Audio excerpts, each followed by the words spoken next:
I'm Marissa Blackwood, and if you're a horror fan like myself, then you will absolutely love Stephen King. That man comes up with the most insane stories and plot twists. I've seen and read so much of his work, but one of my early favorites of his was Misery. Oh my flippin' god, I love that film. I love that movie so much. People, Kathy Bates as Annie Wilkes was phenomenal. But do you know the rumored inspiration behind our fanstruck nurse? Oh yeah, was none other than Genene Jones. Code blue for my friends, this woman was not only an angel of death, but could be one of the worst serial killers we've discussed. And we talk about a lot of screwed up people on this show, okay? Jeffrey Dahmer, Ed Gein, the list goes on, okay? But this lady is like, wow, really, really bad woman, okay? Listener's discretion is advised. If you're a fan of horror movies or true crime, or perhaps both like myself, don't forget to like and subscribe. Also, don't forget to check us out on YouTube at All Things Murder. New episodes on Thursdays. For those who haven't seen Misery or forgot what the film is, let me just give you a little refresher. After a serious car crash, novelist Paul Sheldon, played by James Caan, is rescued by a former nurse, Annie Wilkes, played by Kathy Bates, who claims to be his biggest fan. Annie brings him to her remote cabin to recover, where her obsession takes a dark turn when she discovers Sheldon is killing off her favorite character from his novels. As Sheldon devises a plan for escape, Annie grows increasingly controlling, even violent, as she forces the author to shape his writing to suit her twisted fantasies. To flesh out the twisted personality of Annie Wilkes and to establish the pattern of her past murder victims, the innocent babies at Annie's former place of employment, Stephen King took some inspiration from real-life killer nurse Genene Jones, who, in 1985, the period of time that Stephen King was writing Misery, set fears into the heart of every mother-to-be in her home state of Texas for being infamously convicted for the murders of infants under her care. Yes, we have an angel of death and a baby killer. Genene Ann Jones was born July 13th, 1950 in San Antonio, Texas. She was given up for adoption immediately at birth and was adopted by nightclub owner Dick Jones and his wife Gladys. She and her 3 siblings, all boys, had a privileged upper-middle-class childhood, as their dad, Dick, was an entrepreneur, a professional gambler, and a nightclub owner. When Genene was 16 years old, she found out her younger brother, Travis, dead in their garage from an accident involving a homemade bomb he had built. What is going on in the house? Then, in 1968, her father died of cancer, leaving Genene traumatized, so she started to become antisocial and withdrew from socializing with people her age. You know, that deep depression sets in. We've all been there. She married straight out of high school to her high school sweetheart, who is a local high school dropout named Jimmy Harvey Delaney Jr. In the fall of 1968, Jimmy enlisted into the Navy. While he was gone, Genene did not waste any time sleeping around with as many dudes as she could. I'm so lonely. Dick, dick, dick, dick, dick, dick, dick, dick, dick. Like, no, ma'am. Some say it was to fill the void left by the death of her father and brother, and now her husband's gone, but others think that she was just trying to get attention. As do I. Either way, since Jimmy was in the Navy, she needed a way to make money. Gotta pay them bills, girl. So she started out working as a beautician before she eventually attended nursing school in the late 1970s. 4 years later, after Jimmy's return and the birth of their 2 children, Genene walked out on Jimmy while he was recovering in the hospital from a boat accident. Can we talk about major bitch alert? Like, really? Oh, is he in the hospital? Okay, this is my moment to peace on out now. Like, what the hell, woman? The murders. She got her first job in 1977 at San Antonio's Methodist Hospital, but she was fired after 8 months for unprofessionalism and uncouth behavior towards fellow employees. So already, not good. From early 1981 to March of 1982, Genene Jones works as a licensed vocational nurse in the Pediatric Intensive Care Unit, or the ICU, of Bexar County Hospital in San Antonio, Texas. This is when shit starts to hit the fan. Because when infants hospitalized started dying at an alarming rate, 20 babies were dead between May to December of 1981. And it would not have taken long to link these deaths to Genene because majority of these kids were under her care. This epidemic of mysterious deaths attracted widespread attention, obviously, leading her colleagues to chillingly call her shift the death shift. No one fired her? Children were over 10 times as likely to die during her 3 p.m. to 11 p.m. shift than any other time in the ICU under mysterious circumstances.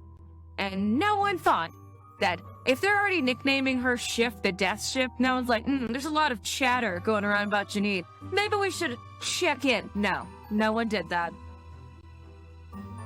Previously stable children suddenly stopped breathing. Interesting. Others had seizures, had their heart stopped, or began bleeding profusely when given injected with needles, their blood unable to clot for some strange reason. I know the reason. That bitch is a murderer. Yet, Genene was perceived as highly professional, a loving, dedicated nurse. She just loves those kids. Look at her. Look at her murdering them. No, she did not. She was so well respected that as the hospital looked into what could have caused the deaths, it never occurred to anyone that Genene could have been capable of such a thing. That Genene? I don't think so, guys. She's so awesome. Jerry, 20 kids died on her shift yesterday. We're not gonna do an investigation? No? Okay. One person, okay? One person was like, Deborah Sultanfuss, who is also a fellow vocational nurse, who bluntly accused Genene of killing babies. Like, yeah. That bitch is guilty. Y'all gonna do an investigation or what? But nobody on the hospital staff, other than Deborah, could believe that Genene could be responsible for the deaths. Like, Genene's awesome, Deborah. You're just jealous. The hospital was forced to remove her, but desperate to prevent any bad press, hospital administrators refused to fire her or call the police. Yes, they did not officially fire her. Instead, the hospital simply chose to discharge all of its licensed vocational nurses under the guise of upgrading the unit to better train registered nurses. Like, hey guys, see, it's not just Genene. Everyone's gotta be better registered. So Genene just messed it up for all the licensed vocational nurses. Not only is she an angel of death, she fucked it up for everyone else. They even offered this bitch a job somewhere else in the hospital. This way, she was not singled out as the person responsible for the deaths. Is this hospital on crack? Am I losing my mind here? So instead of losing everything she actually gained, stellar recommendation letters and her professional reputation was still intact. So when she chose to leave the hospital, the mysterious deaths stopped. Interesting. And no one connected the damn dots. The hospital later launched an internal inquiry into the matter, finding that at least 10 children died when Genene was working. Oh, now you do an investigation. Its official report concluded that, quote, this association of Nurse Jones with the death of the 10 children could be coincidental. However, negligence or wrongdoing cannot be excluded. End quote. Yeah, think? But none of that mattered since Genene left the hospital and she got a job somewhere else at another pediatric clinic just 60 miles northwest of San Antonio in Kerrville, Texas. Could have just blackballed or taken her license away. Nope. Did an investigation as she was gone. Great job, guys. Yet mysterious illnesses and deaths of babies seemed to follow her wherever she went. But in the fall of 1982, when 14-month-old Chelsea McClellan was brought to Kerrville Clinic, she was just coming in to receive routine mumps and measles immunizations, you know?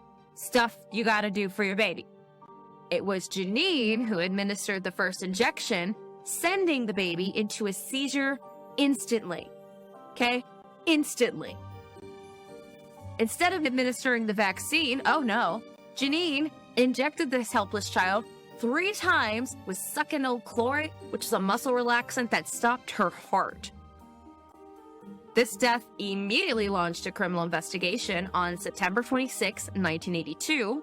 Genene was fired after a bottle of that, I can't say that word again, it's the muscle relaxer, marked with pinprick holes in the rubber stopper was found. So you know, a little rubber stopper they get babies and stuff? Yeah, she pricked holes in that and put the muscle relaxant in there. Like, I just want to slap this lady.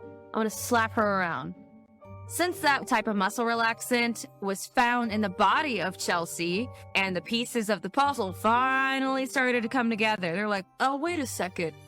Didn't Genene steal the... Oh my God, it was in the babies. Oh God, we messed up.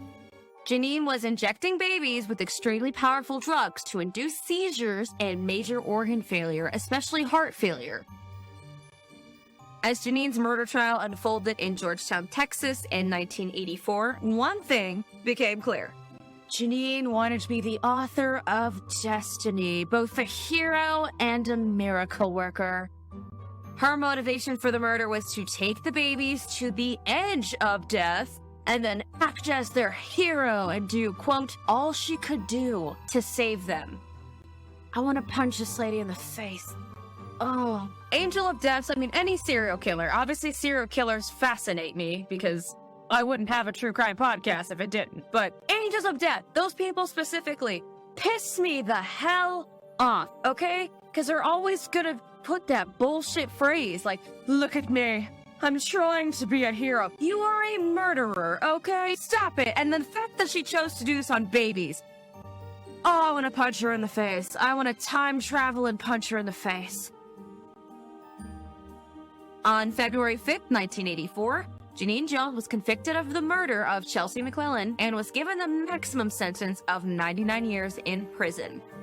In October of the same year, she was convicted of the murder of another child, Ronaldo Santos.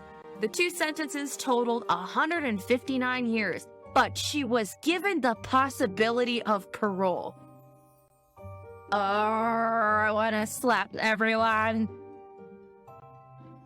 Despite these lengthy sentences, Genene Jones was scheduled to be released in 2018 due to Texas's mandatory release law, which allows inmates to put their, quote, good behavior towards time served to complete their sentences sooner. Mandatory release law. Like, I understand some people might be able to do good behavior. This woman killed freaking babies, okay? The fact that she was even eligible parole is a slap in the face to the mothers that lost their children, and it just proves how shitty the justice system is, okay? Kill her baby lady, cause she could get parole. Like, what the hell is wrong with people? Texas prosecutors, however, were determined to not let her walk free. See? The sense. After all, she very likely killed many more children than the 2 charges she was served for, and was most likely going to do it again. One problem is that some hospital records from Genene Jones's time at Bexar County Hospital may have been destroyed. Why would you destroy any records? What is wrong with people? Authorities suspected she may have killed as many as 60 infants and children during her time as a nurse in the 1970s and the 1980s. 60 freaking kids. And y'all let her be eligible for parole. I'm just gonna slap everyone until my hand falls off. To prevent Genene's freedom, local prosecutors worked super hard to find evidence for her suspected killings. So in May of 2017, Genene Jones was indicted for the murder of Joshua Sawyer, one of the many children who died a mysterious death during her time at the Bexar County Hospital in the ICU. Yeah, bitch, we got ya. Just under a year old, he had arrived in Genene's ICU on December 8th of 1981. He was suffering from a coma and seizures due to smoke inhalation after his house caught on fire.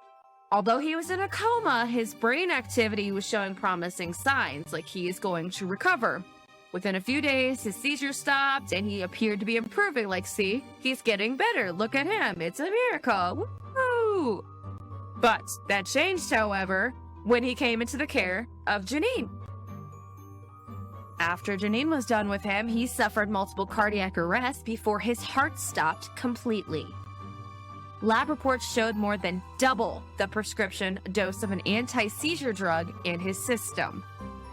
The following month, Genene Jones was charged again, this time with the murder of Rosemary Vega, a 2-year-old child with a congenital heart defect who died of cardiac arrest shortly after Genene administered a shot. See, it's fascinating how this went on for so long, and they're like, yeah, a lot of babies die at her shift, and no one thought to do an investigation until she was like out the door.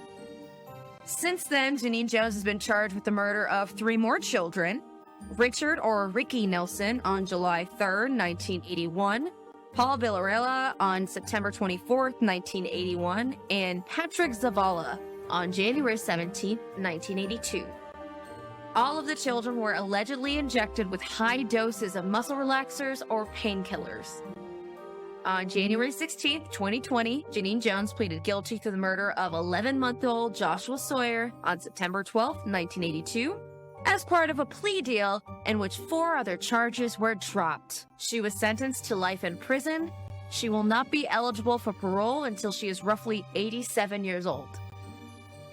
I hope she never gets out. Oh no.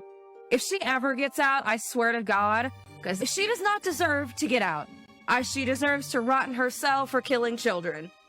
Killing people is bad, killing babies is worse, okay? Rot in jail where you belong. Rest in peace to all the victims and their families. This woman was truly a freaking monster. Once again, I hope she rots. That is my opinion. You can agree or disagree. I personally hope she rots in jail. Just me. Thank you all so much for joining me. I'm Marissa Blackwood, and don't forget to tune in next week for a new All Things Murder, if you dare.